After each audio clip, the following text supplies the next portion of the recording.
What is up, everybody? Welcome back to another episode of Too Pop to Handle. I'm your host, Andrew Nucatola, your pop culture best friend, and as always, I hope you guys are having a fabulous week. I hope you all had fabulous Memorial Days. Isn't it just so fabulous, for lack of a better word, to have a 3-day weekend? Like, we really need, I don't know who we need to talk to get more 3-day weekends, but put me in contact.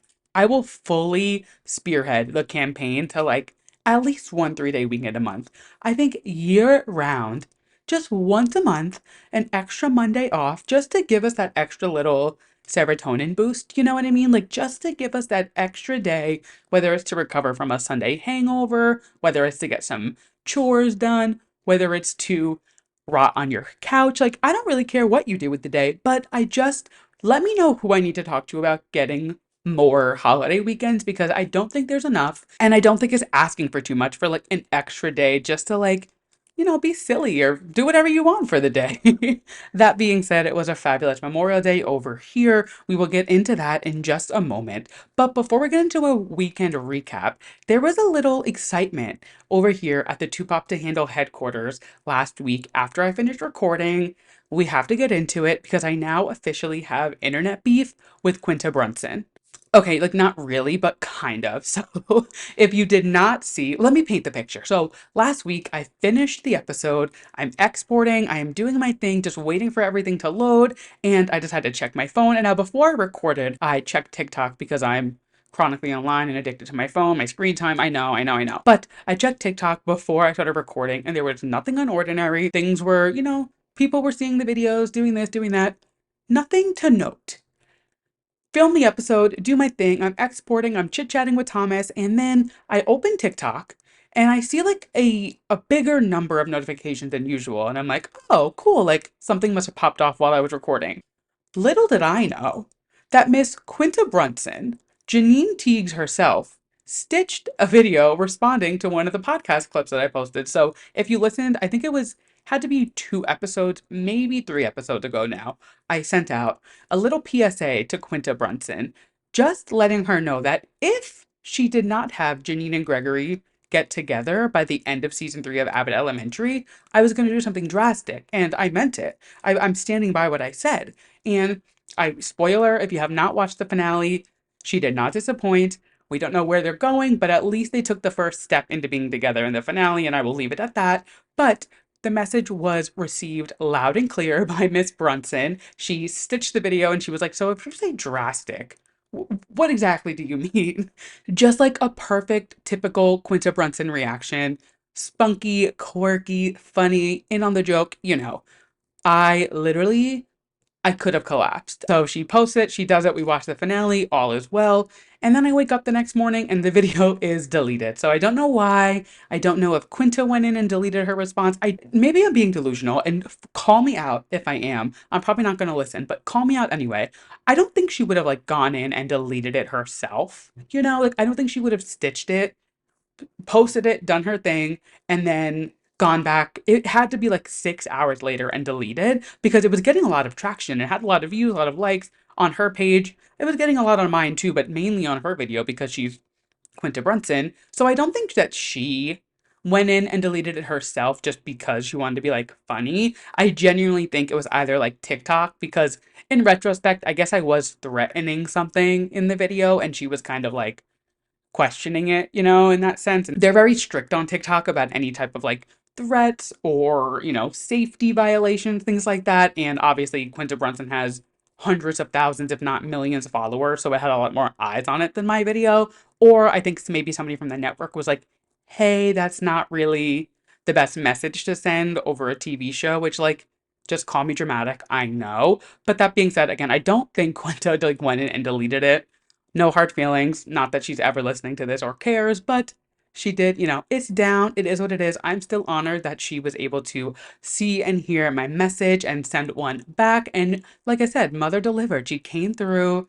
It was a fantastic finale of season 3. If you have not watched this show, I don't know how many episodes of this podcast you're going to listen to until you finally agree to watch Abbott Elementary. But with that being said, Quinta Brunson, you will always be famous. I love you, and I cannot wait for season 4. I know it just ended, but I'm already counting down for summer vacation to be over for these teachers so we can see what happens with Janine and Gregory because, like, holy shit.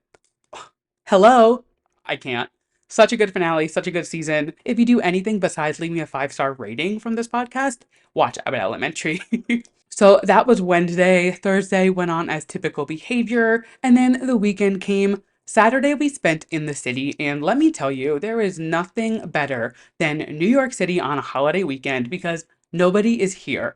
Everybody flees, everybody leaves, and it is like a giant children's playground to just do whatever you want. There's no waits at any restaurants, no waits at any bars. It is literally heaven. And I'm probably giving away secrets, but like, it is so nice to be in Manhattan or just the city in general, really, on a holiday weekend when everybody leaves because there's no one here.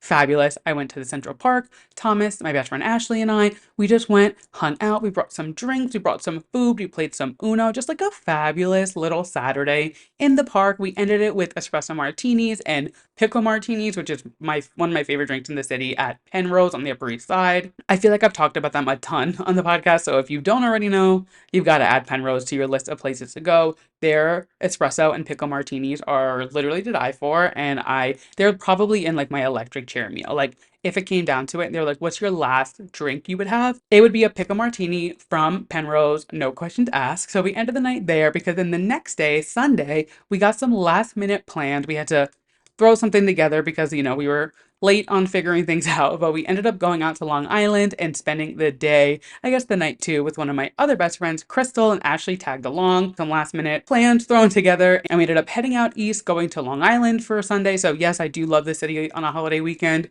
but I also wanted to get a little Memorial Day vibes out east. So we headed out east, just hung out. It was so much fun, so fabulous. Just good to like go out and we got like the best of both. It was kind of like I spent my weekend with divorced parents. I did like my old stomping grounds out on Long Island. I did my new stomping grounds here in New York.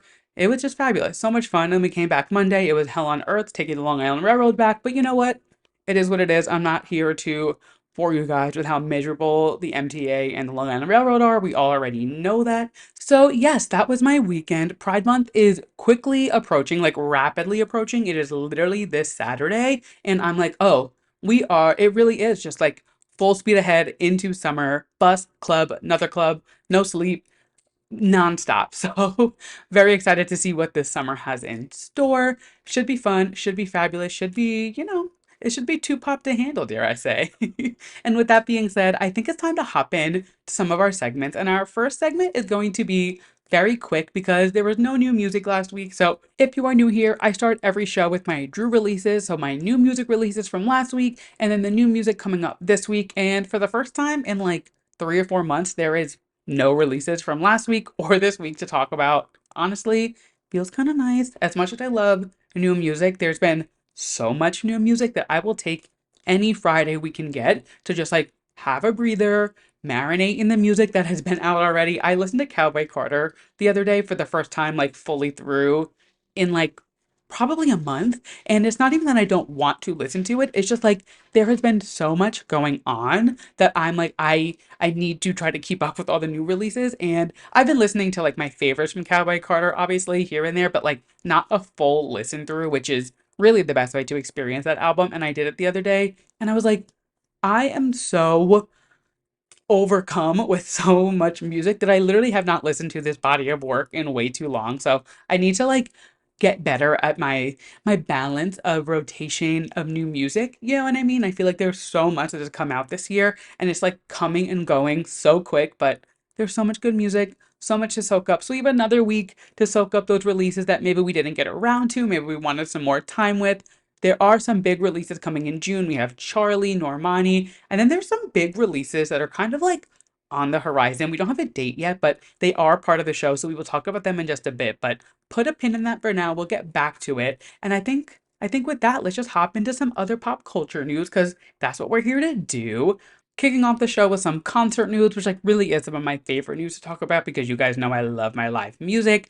BBC Radio 1's big weekend was this weekend over in the UK, which essentially just like a big music festival. They had Charlie XCX, Sabrina Carpenter, Coldplay, Ali Alexander, tons of different artists, so much fun. And the real big story coming out of the weekend is Sabrina Carpenter's outro for Nonsense. Now, if you guys have been listening for a while, you guys know how I feel about Sabrina Carpenter's Nonsense outros. I absolutely love them. I hope she never stops doing them. I think literally last week it was like I was like begging essentially for her to never stop doing them because I love them so much. And she just doesn't disappoint. She just continues to outdo herself. And this one was a little ballsy, even for Sabrina Carpenter. So, if you remember, let's rewind a bit. A few months ago, she did the BBC Lounge, where she did the nonsense outro and made a not so secretive sexual innuendo to the term BBC. Obviously, the double play on words over in the UK, and then compared to here, which if you don't know what BBC stands for in the US, just Urban Dictionary it. I'll leave that up to you and to your discretion. But she got some heat for it. She was in the news. People were not happy with her, I guess, profanity and like alluding to that, which like grow up. Come on.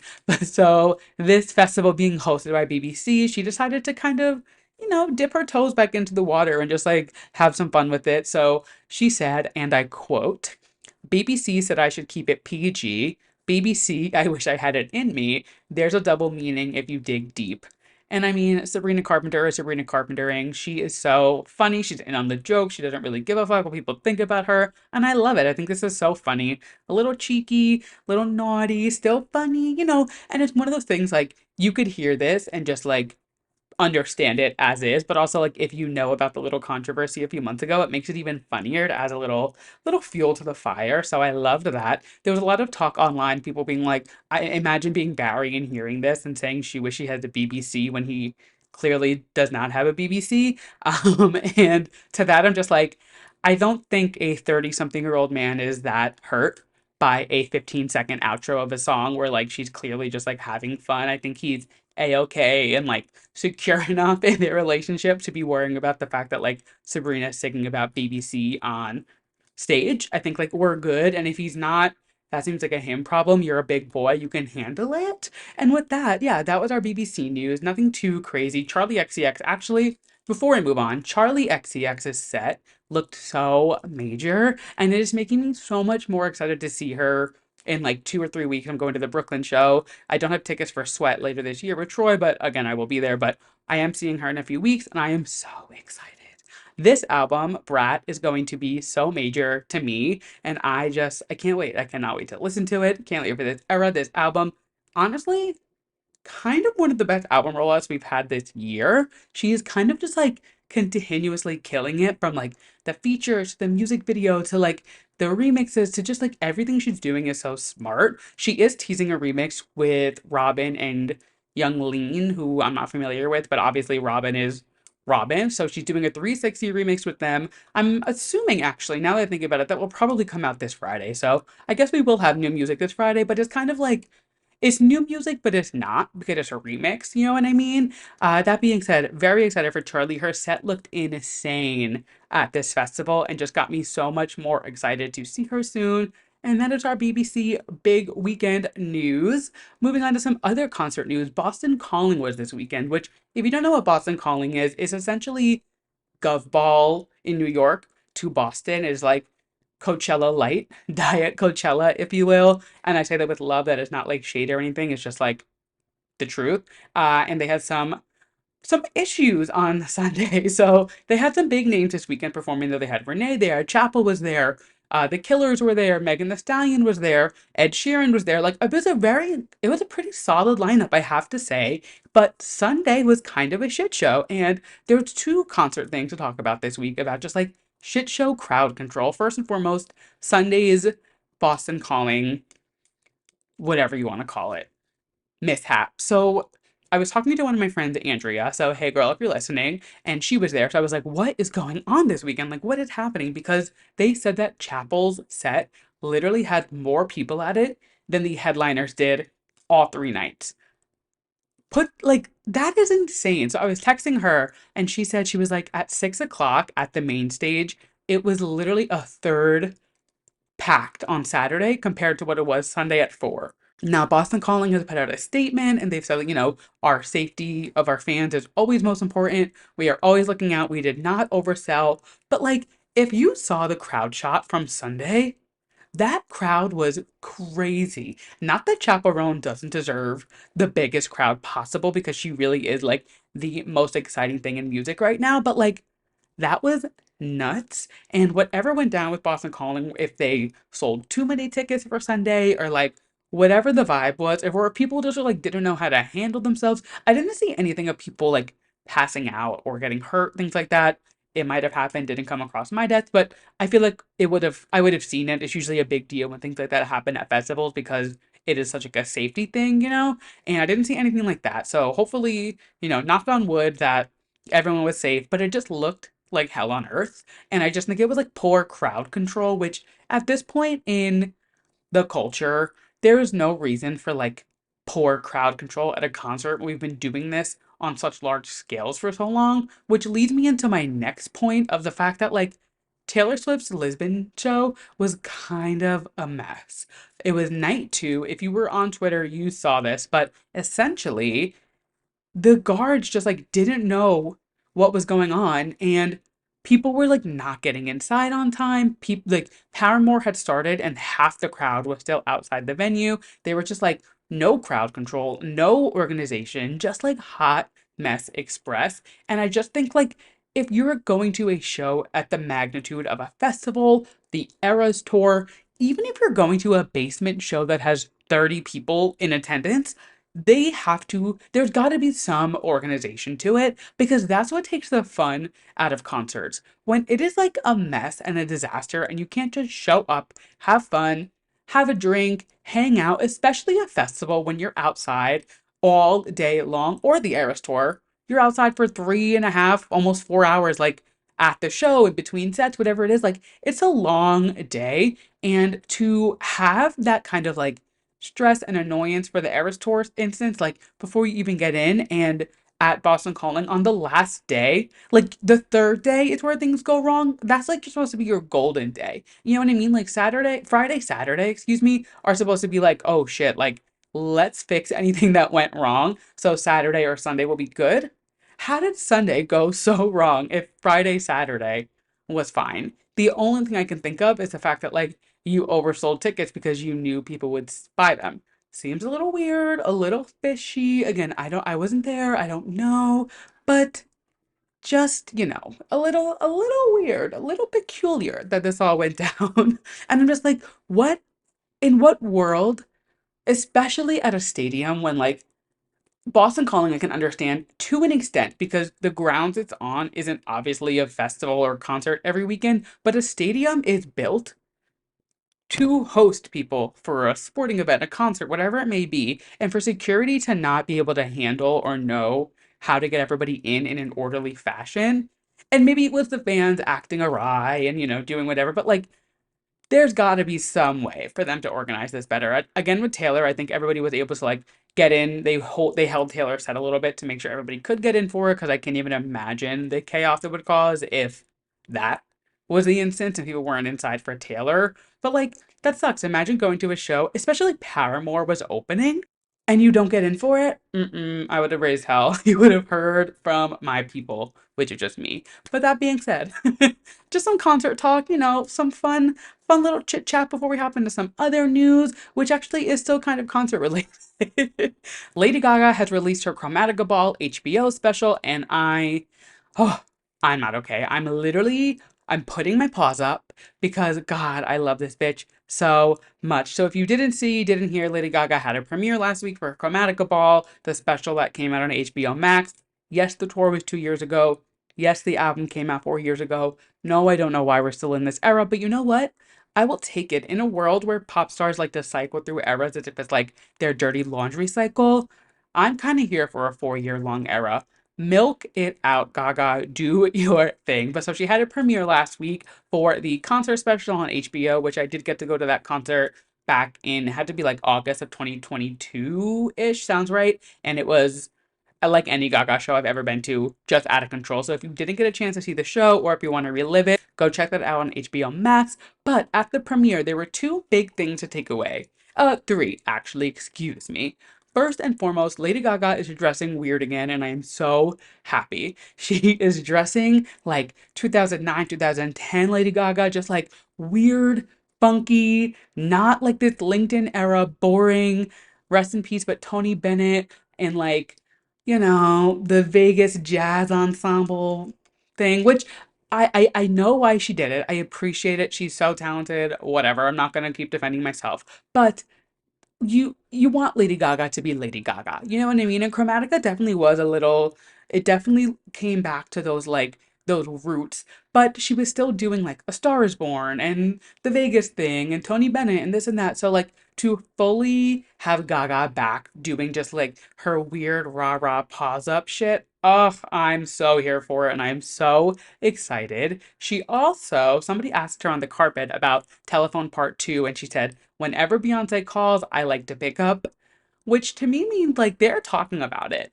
And she didn't say if Beyonce calls, I'll pick up. She said when Beyonce calls, I like to pick up, alluding to the fact that like she's picked up the call when Beyonce called, right? Like, am I crazy? I think. Like, I feel like we're getting close to Telephone Part 2. I think they're finally getting some sense knocked into them, and they're finally gonna do it, which we will be clowning for Telephone Part 2 until the day we die, I fear, but like I will take any crumb of them doing another collab together. I am a Telephone Part 2 truther. I will the day that that gets released, if and when, call an ambulance for me. Do a pulse check, like I will need it.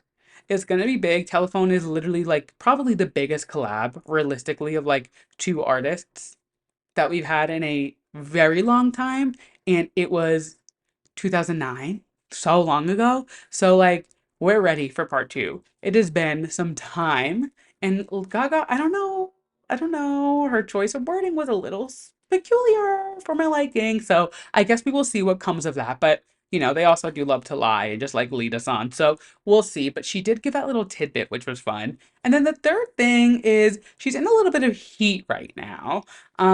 Because she admitted to doing 5 shows with having COVID. She did say everybody on the crew was allowed to take the day if they needed it. Like they did if they didn't feel comfortable, but she didn't want to cancel the shows. And I don't know how I feel because at one part of me I'm like, okay, well like that's crazy to do shows with COVID. I've had COVID twice, I want to say, maybe 3 times. Luckily, I'm vaccinated and I was a-okay in the clear. Like I didn't really have that bad of symptoms, and I'm sure Gaga is the same way. But like I can imagine going on stage and performing with that. Absolutely not. So I'm surprised she didn't cancel it. I don't think it's anything worth canceling her for. People are like really mad about this, and I get it. Sure. But I mean, like, we are 4 years past the pandemic. I think, like, we can let go of things that happened in the past. And if you can't, that's on you. There's much bigger things happening in the world right now. And I think the fact that, like, people are getting caught up in Lady Gaga having COVID for 5 shows, like, is it right? No. Absolutely not. But she wasn't like meeting and greeting people. She wasn't in the crowd. Like, it's not like she was like going and like singing to people and whatever. She was on stage doing her thing. I can see being like raising a brow at it, but I think the people who are like genuinely trying to stir something up from it really need to like go touch some grass and like it happened. It's in the past. We've gone on from it. I don't know. It was just like a weird people like to cling to things and like not let them go. And I feel like this is gonna be one of those things that like continues to be brought up. And I'm just like, let's nip it in the bud now while we can. But also, why did she admit that? I don't know. It was just like a weird, very weird thing for her to do. But again, it's Lady Gaga. She's gonna say whatever she wants, do whatever she wants. It is what it is. But in bigger Gaga news, because yes, it gets bigger, at the end of this documentary, the last scene, she plays a clip from an unreleased song, and then it just flashes on the screen. LG7 Gaga Returns.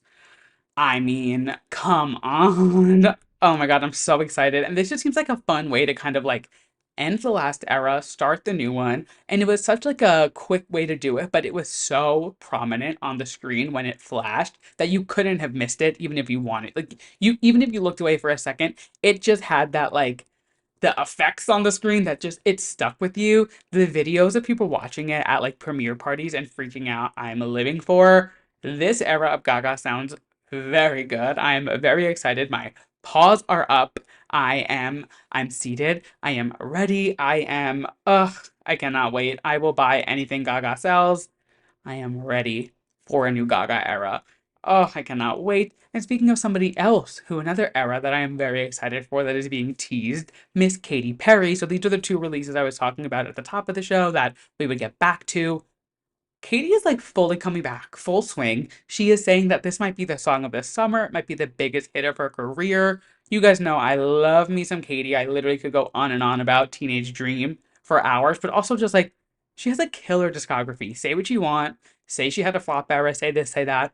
I don't really care. I love Katy. I am very excited for whatever she is cooking up. There's this whole 143 theme about it, so people keep thinking she's going to announce it at like 1:43 Eastern. Doesn't happen. And then 1:43 Pacific time comes, doesn't happen. So who knows when we're getting the announcement? Who knows when it's going to be released? But we are getting music from everyone this year. And it is as overwhelming as it is. I keep just getting like, oh my God, we're getting a new Lady Gaga album, a new Katy Perry album. We got Beyonce, we got Ariana, we got Taylor, we got Casey Musgraves. Like, we are getting so much music this year. It's so exciting. But yes, Katy and Gaga, whenever you are ready to release these singles, these albums, I am ready. I am welcoming you with open, gay arms. My limpy wrists are prepared and ready for whatever you have in store for us. 2009 is so back, and I'm so excited. Oh, I cannot wait. I'm stoked. That being said, as another era that I am very excited has not ended yet, Ariana Grande is teasing the Boy Is Mine music video and it is coming out June 7th, so next Friday. And it kind of has a Gossip Girl theme, which also leads to people believing that Penn Badgley is the love interest in the music video. Now, I loved Gossip Girl. I mean, I love it. It's didn't go anywhere, but I love Gossip Girl. I love Ariana Grande. And if she has Penn Badgley in this music video, she we got to give it up for Ariana Grande. She does so many things well, but music videos specifically, she always nails it. Whether it's sticking to a theme, sticking to a reference, getting a major name in a music video. I mean, Evan Peters in We Can't Be Friends. She had Jennifer Coolidge in Thank You Next. Like, she just is always pulling Kris Jenner and Thank You Next. Like, she is always pulling these people and these references and these fully thought out music video concepts, which we don't really get anymore. Sometimes some music videos are just like, go look pretty, go shake some ass on a set and like call it a day. Ariana Grande is always ready to perform, put on a killer music video, and I'm so excited. As you guys know, Eternal Sunshine is absolutely my favorite Ariana Grande project. I think it is her best body of work to me, and I just think like the fact that she is continuing to give us more from this era, thank God, because if she ended it quick and just like nipped it and went right full swing into Wicked, I would have been pissed. This album is so good. Cannot wait for this. Allegedly, there's 3 more singles after this, and please let this era go on as long as you would like girly pop because this era is fantastic, and I'm so excited for this new music video. So more about that. Not next week, the week after. Yes, the week after because it's the 7th. And that's how math works. Moving on to our next story, and let me brace you guys because it's a bit of an abrupt pivot, a little aggressive. So, gird your loins, buckle up, because our next story is definitely switch of the gears. But if you did not see on Instagram Live, Nicki Minaj was arrested over the weekend. So she was trying to fly from Amsterdam to Manchester for the next stop of her Pink Friday 2 tour, and officials, I guess they were tipped off to the fact that she had drugs in her bag. They had searched the bags. It ended up just being some pre-rolls, so they had to come and weigh them, I guess, just to make sure that she was flying with the legal amount. I think the illegal part of it all is that she was flying to another country with them. I don't think the actual possession of it is the issue. I could be wrong, but that's kind of what I was understanding because she was in Amsterdam, which, like, isn't that their thing? Isn't that what they're known for? Like, right? I'm not crazy for thinking that. But so they did end up taking her into custody. She was released later that night. She was fined 350 euros, which is about $380 in US currency and about 38 cents to Nicki Minaj. So the fine isn't really the big deal. I think the bigger deal is the fact that, like, how did they know they were in her bag? But my question is, like, what made her think to go on Instagram Live while this was all happening? Now, and again, I understand the climate for people of color, women of color, really anybody of color, especially with drug charges, because people can get, unfortunately, things can get dicey. And I'm not, that is not my story to tell. I totally understand. Do what makes you feel safest.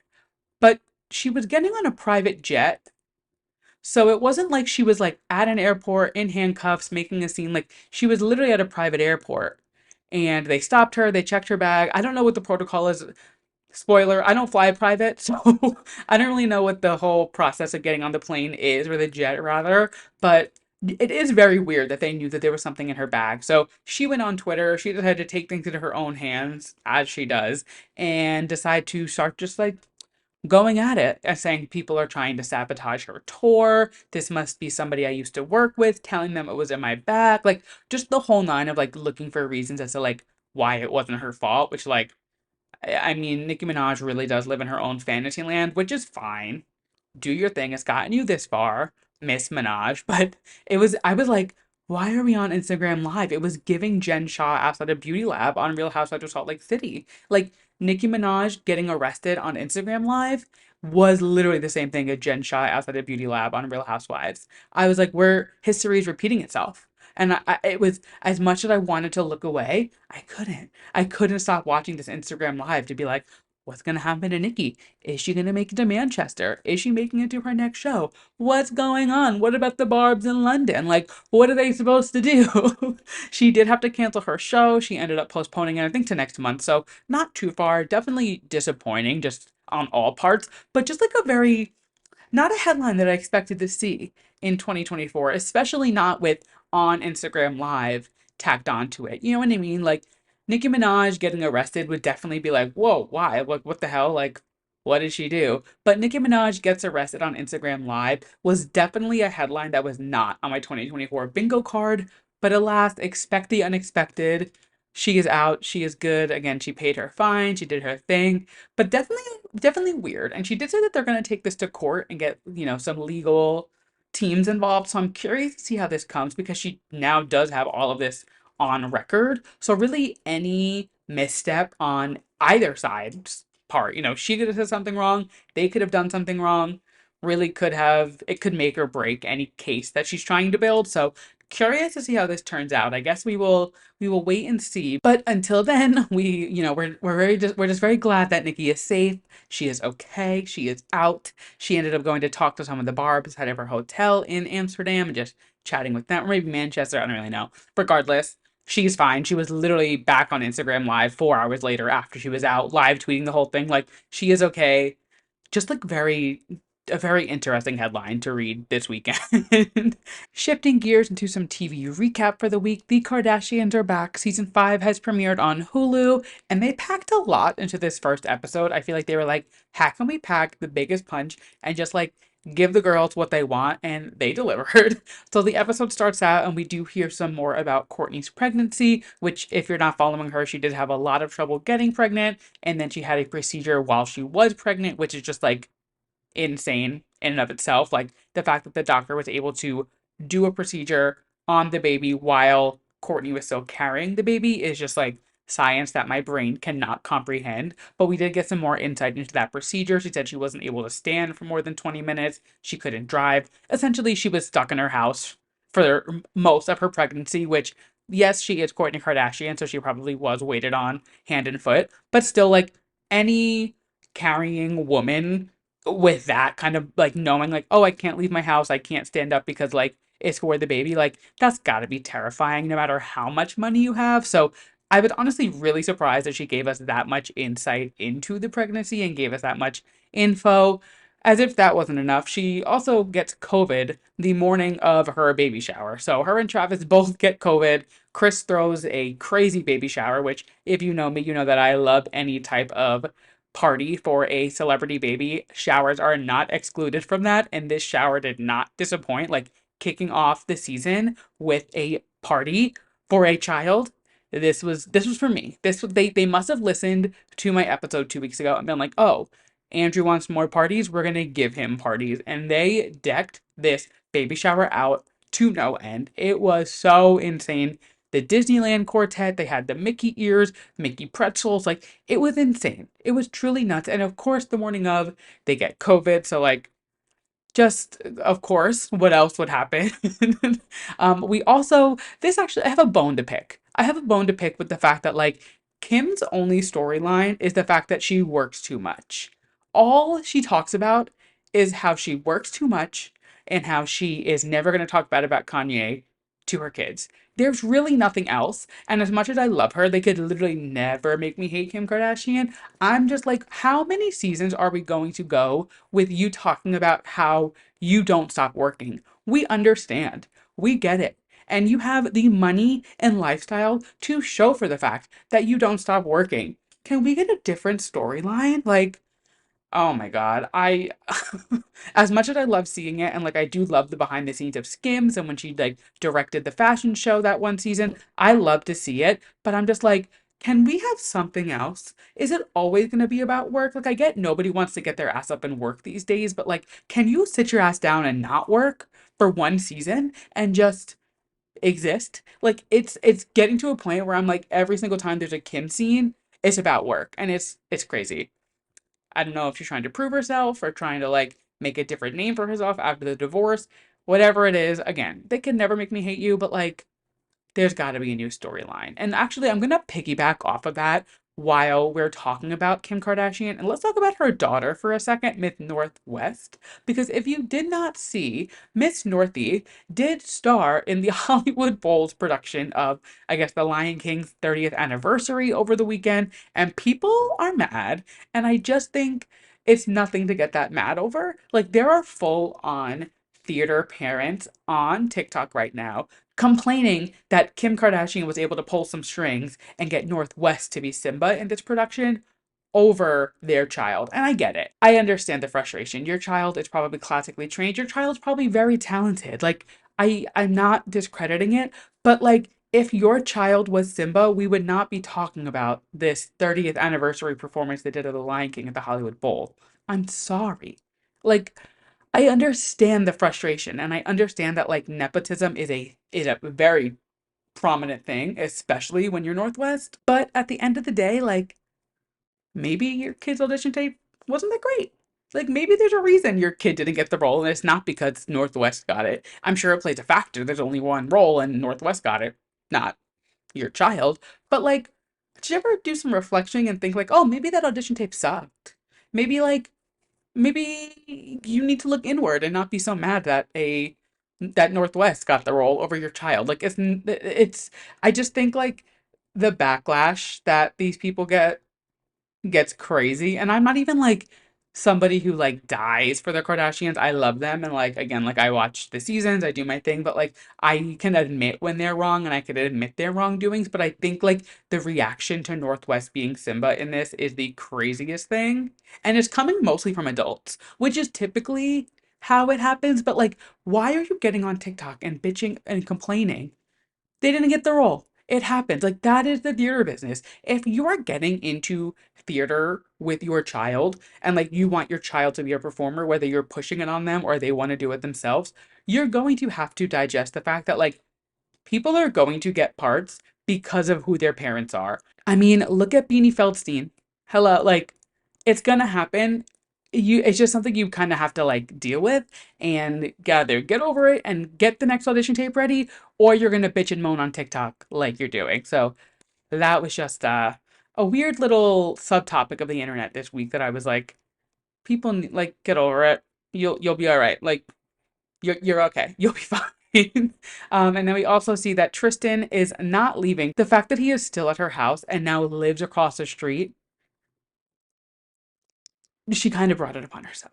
Like she kind of did this to herself. But she really like she's got to set a boundary. Come on. She's got to set a boundary and like be like, dude, you cannot be around me all the time. She's never going to be able to live and enjoy her life if her ex-husband, were they even married? Her ex, whatever, is always around. Like it's the weirdest dynamic. It's so bizarre. Does he not have anything else to do?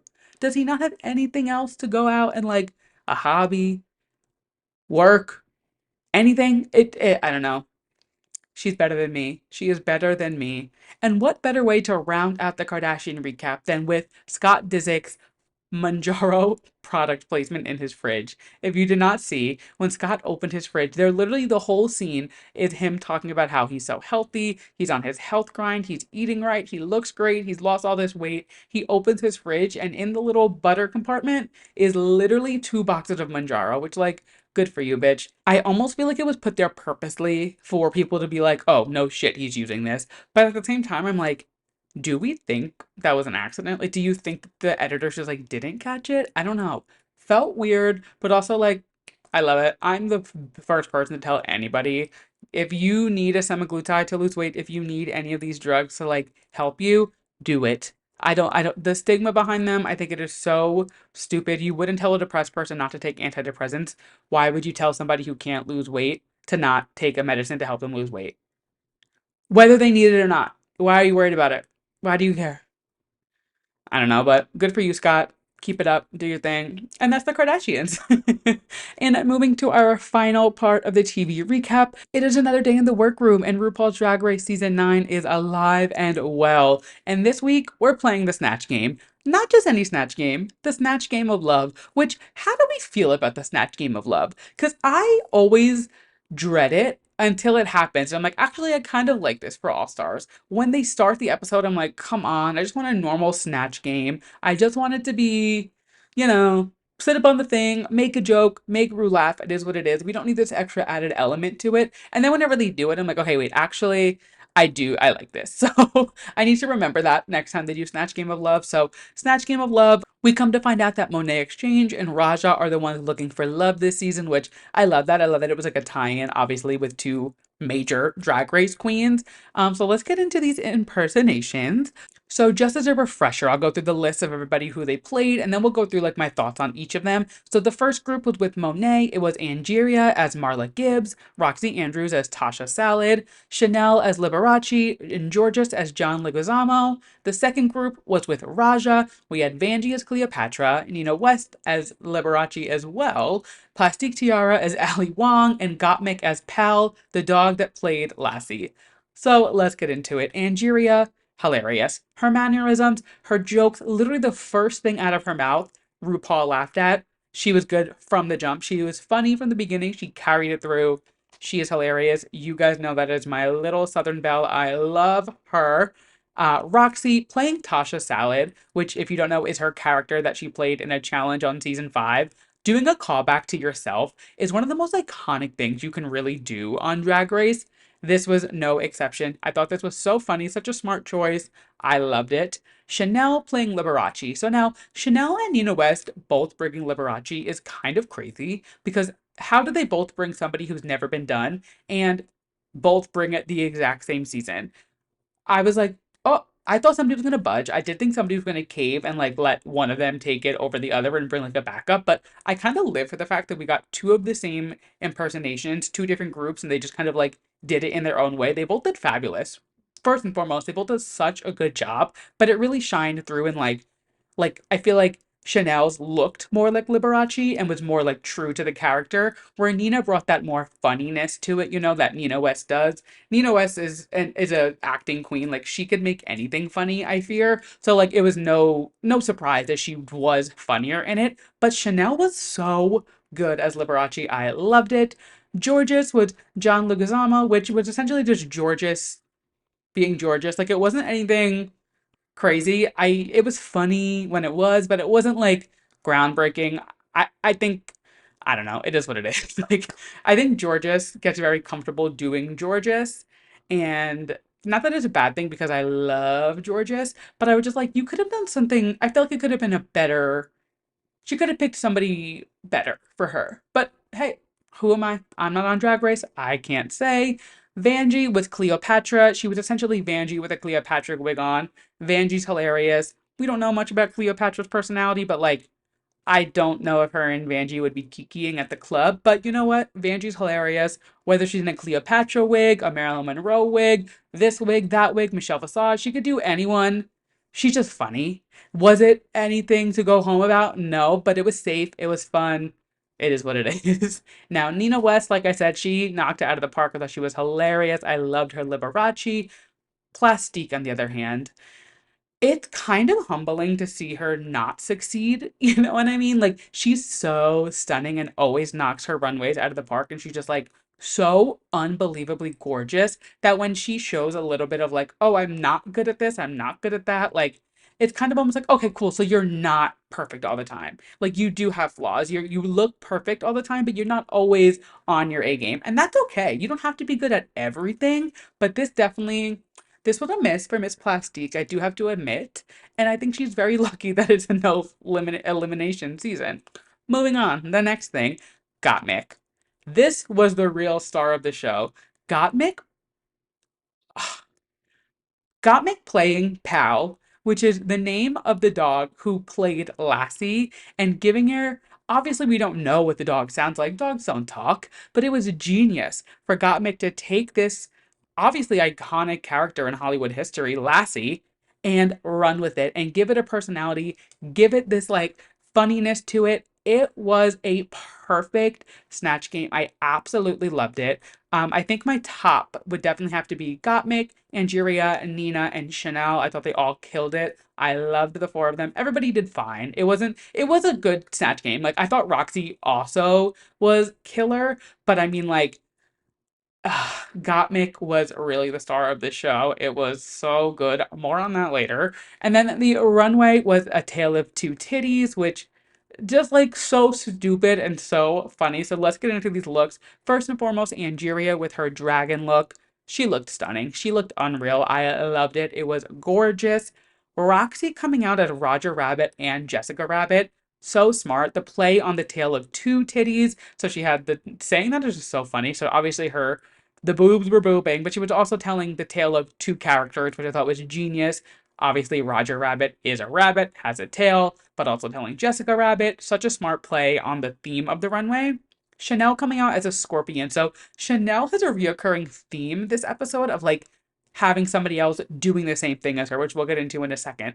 I thought this look was really, really good, but I wish the tail would have extended and held itself up. I thought her holding the tail up the entire time kind of took away from the illusion of it. She still looked great. I mean, her makeup was always insane. The outfit was perfect, but like literally the only note that I have, I wish the tail had more structure in it to hold itself up. Georges comes out and she is Little Miss Beverly Hills Chihuahua. Did I hate it? No. Did I love it? No. It was literally, it looked like a Chihuahua furry costume and Georges paint on her face. Like, it wasn't bad. It wasn't anything crazy. I thought it was fun for Georges. Definitely outside of her comfort zone and not something she usually would do. She usually loves to like accentuate her little body. So I do have to give her credit for doing something outside of her comfort zone and not just like putting on a rhinestone like outfit with pot leaves on her boobs like she did last week and like calling it a runway. So props there, but again, did not blow me away. Vanjie comes out, and again, this is the duplicate of Chanel. She's also a scorpion, but this is like if a scorpion went to Gag City. She was bright pink. It almost looked like she had this pink outfit and just like got a pink scorpion tail made. But what I have to say, I have to give her credit, the tail held itself up. And that, to me, it just added so much more to the look. And I really wish Chanel's look would have had the tail holding itself up because it just added such an extra level to the experience and the illusion of it. That being said, both of them were fabulous. I loved both looks. Now, a look that I absolutely hated. There was nothing about this look that I liked was Nina West's comet look. I can appreciate her taking a different spin on the look and like doing something a little different. It was more of like the tail of a comet. But the taste level just is not there. And like I don't know. She did such a good snatch game that she was clearly in the front runner regardless of her look. But to come out after doing a killer snatch game like that and walk the runway like that, I just didn't love it. But again, it is what it is. Whatever. Somebody who didn't do great in snatch game and did great on the runway, so vice versa of Nina West, Plastique. This runway was insane. All of those tails. I love that she is really just giving us culture in every runway she does. She is fully diving into her roots and just showing us who she is and that she's proud of where she comes from, which we know that's something that she struggles with because she's talked about it before. I love that she is so willing to just like open up this season, give us a different look of her, but still look literally perfect. There's not a flaw on that woman. And I say woman because that's not even a drag queen. I feel like she is literally a woman. It's insane. I loved her look. And then truly the star of the entire show this season, Gottmik.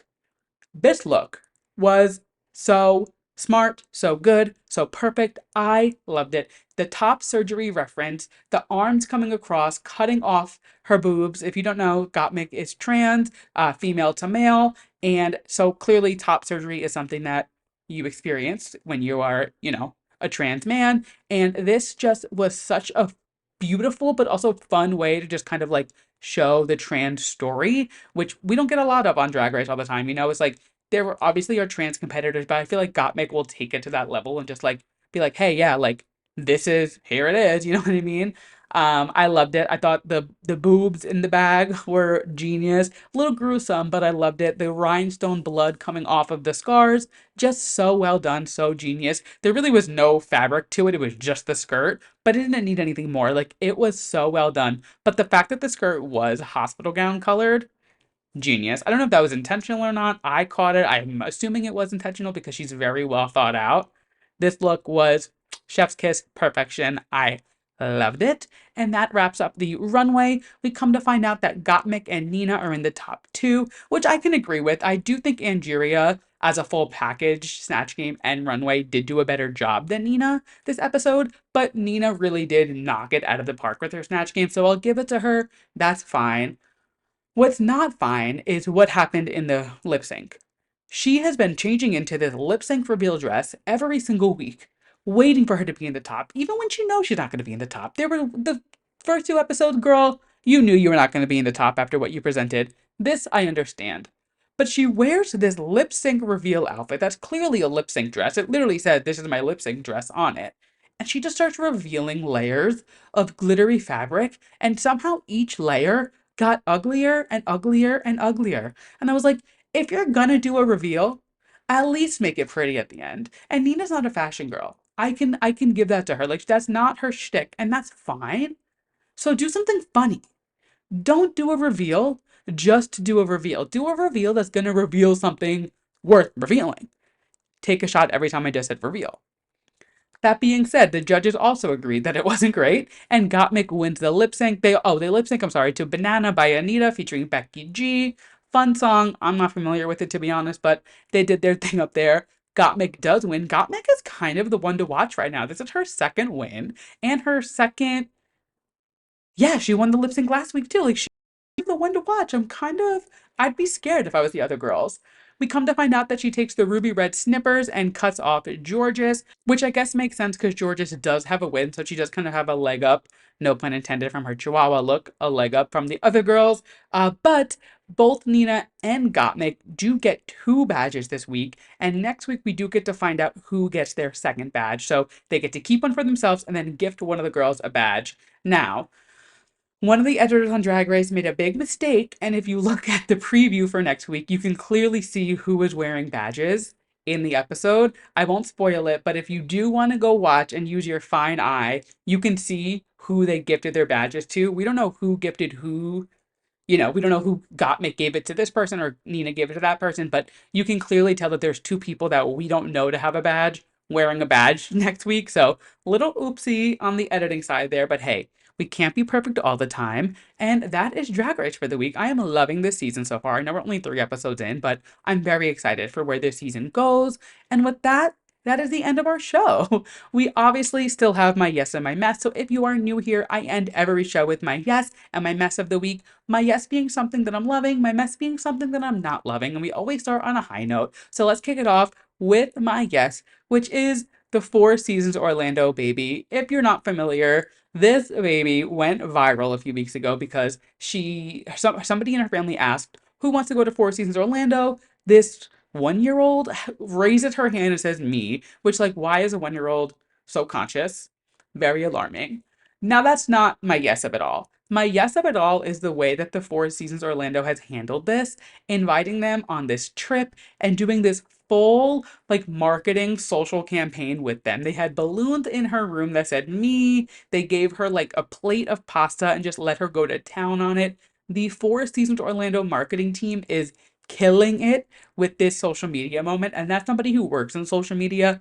I know the amount of like organic reach that that video got them, there's no amount of sales and marketing dollars that you could buy that type of exposure for. Nothing's going to sell your brand or your business better than just like an organic, authentic video that was not planned. It just happened. Like it is a 1 in a million chance. And when it happens, it's like a gold mine for any type of business because it will truly, it can make or break, like skyrocket your business. And they are taking it and running with it. I hope this family has a lifetime amount of free stays at any Four Seasons they want because they have brought such a new limelight into this business that was already super successful. They are killing it. I'm obsessed with this. I love that they are just like playing into it, having fun, and like, yes, give that baby a lifetime stay at any Four Seasons she wants because she is a marketing mogul. She doesn't even know it yet. And my mess of the week, another little TikTok situation that it happened last week, and I almost made it a story because I was living for it when it happened, but now I'm very over it because she has beat this into the ground, and it's the Bethany Frankel Chanel. So the TLDR, if you did not see, essentially Bethany Frankel tried to go shopping in a Chanel store in Chicago. They wouldn't let her in without an appointment, and she was also dressed not to the nines. The next day, she decided to go dressed head to toe Chanel, walk up to the door, and they did let her in without an appointment, which she then turned around and walked out, which I kind of love that she like got in, made her point, and didn't even shop. She just turned around and walked out. But now she has just not stopped. She has continued to talk about Chanel on TikTok. Essentially, the CEO had reached out and been like, hey, chill out, like, stop talking about us. I heard that she was banned from Chanel. And honestly, like, I understood the first two videos. Like I got that. That was you made your point. But the way that she continued to run it into the ground and just not let up, like at the end of the day, you're still Bethany Frankel. You still have a huge platform and you own so much Chanel. You've still got to go shopping. Like it's not like it's not like you're some like regular girl who just like is going in whatever. Like you still have a platform and the way that you were using it, you used it to tell your message, totally fine. You made your point, you got it across. But then to just keep beating the dead horse, it just seemed like a little over the top. And I love Bethany. Don't get me wrong. I do. I know she's controversial. People don't love her because she's a little opinionated and this and that. And like she is annoying, but like so am I. So I like her.